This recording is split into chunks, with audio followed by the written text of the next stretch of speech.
What's up, Blue Jay fans? Rob Scott of the Jay Talking Podcast, back again with another game recap, finalizing this third game in a three-game set, the day game in the Yankee Stadium in the Bronx. The Blue Jays 12-9 versus the 13-8 Yankees. On the hill was Clarke Schmidt versus Kevin Gausman.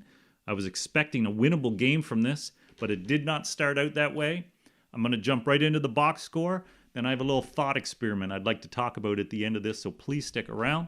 And I'd like to have your thoughts on that. We're going to go right through the fourth because both of these pitchers blew through both rosters through 4 innings. Clarke Schmidt went 12 up, 12 down with 7 Ks through 4 innings. Unbelievable after having such bad numbers coming into this.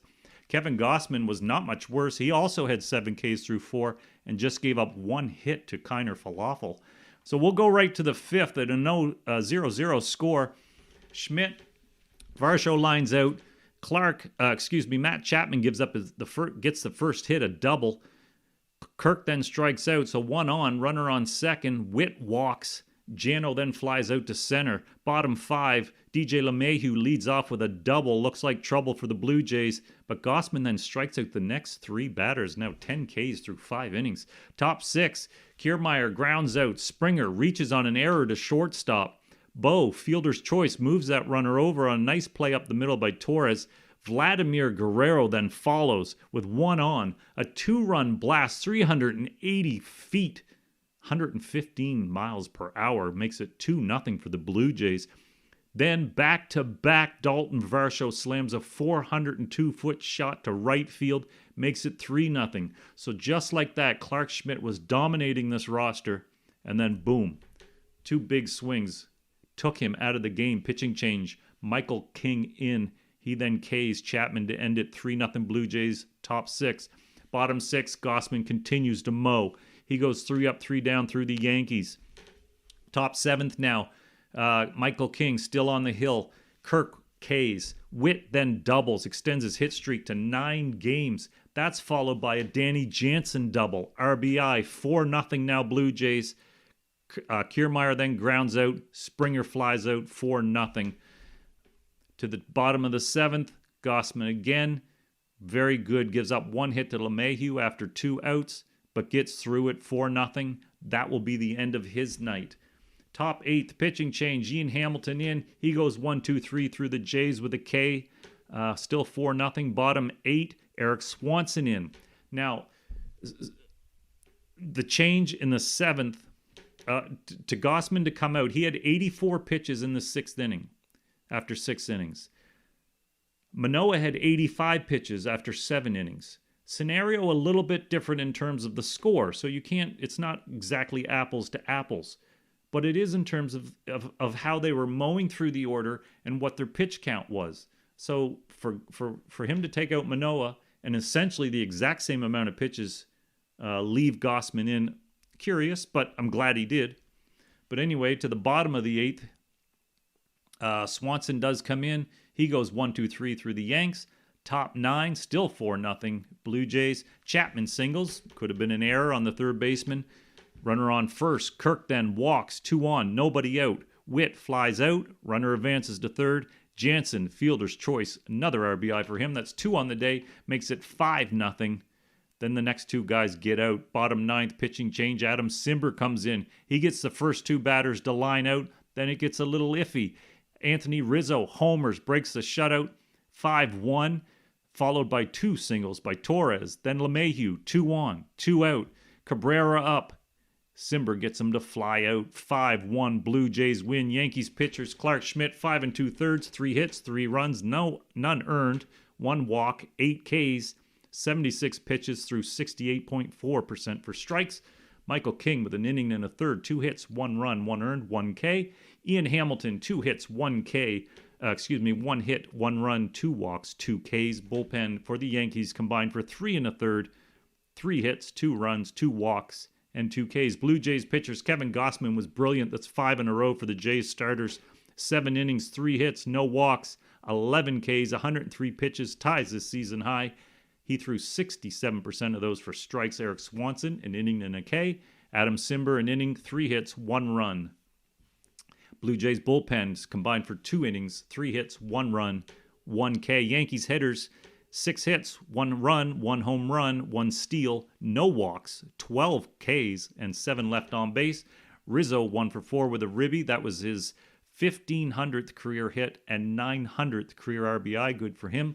DJ LeMahieu had half of the hits. He was 3 for 4. Kiner Falefa was 1 for 3. Falefa was 1 for 3 with a walk, and Torres was 1 for 4. Blue Jays hitters also just 6 hits, but 2 of them bombs. 5 runs total, 3 walks, 11 Ks, and they left 11 on base. Vladdy 1 for 4, home run, 2 ribbies, a run. He loves hitting there in the Yankee Stadium. Varsho 1 for 4 with a home run, a ribby, a run.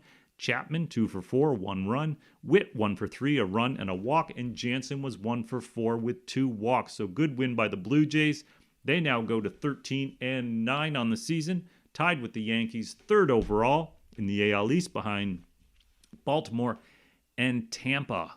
So let's talk about a little thought experiment I had real quickly. Alejandro Kirk. Okay. So I was thinking about Alejandro Kirk, and I was thinking, I like Alejandro Kirk. I love him as a hitter. I think he's a great hitter with upside still, but he has some flaws. And what I've noticed is the Blue Jays have gone to Jansen as their top catcher for most of the games over Kirk. So that's telling me that the Blue Jays respect Jansen more as their top catcher. So that means Kirk is going to spend much more time at DH. So is Kirk an ideal DH? Not is he good DH, he's a fine DH bat, but is he ideal for this roster, the way they're presently constructed? And my answer, my feeling, is no, he's not. Kirk clogs up the bases. His base running is atrocious. Very, very, very slow. Probably one of the slowest guys I've ever seen. Doesn't take extra bases on fly balls.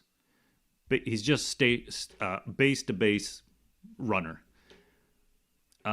His catching, we've already seen him drop 2 balls or miss 2 ball pop-ups behind the plate. He's less than ideal as a catcher. So if we look at their bats, Jansen was every bit as good of a hitter last year as Kirk. Now, people made fun of me when I said, look, Kirk's going to be fine this year. And I mean this in the last 2 or 3 days. When I brought up this idea of this thought experiment, they poo-pooed it right away. Look at what Jansen's hitting. How can you do that when Jansen is hitting the way he's hitting? Well, Jansen has progressed every year of his career. And through the minors, he progressed every year of his career. As a guy who just turned 28 and last year led our team in OPS, last year led our team in home runs per at-bat on a good offensive club, that's impressive. There's no reason to expect regression from him, even with the slow start. So he can be a full-time catcher, full-time 120, 130 games, which leaves Kirk out of the mix and into a DH spot, which is over-flooded with Belt, with surprisingly Guerrero already having 3 or 4 games at DH spot. Springer's going to need games at DH spot. The video I made of Danny Jansen Rabbit Hole, you can go back and check the videos. Parts of it are actually starting to come true. So what do we do about that? Do we do anything about that?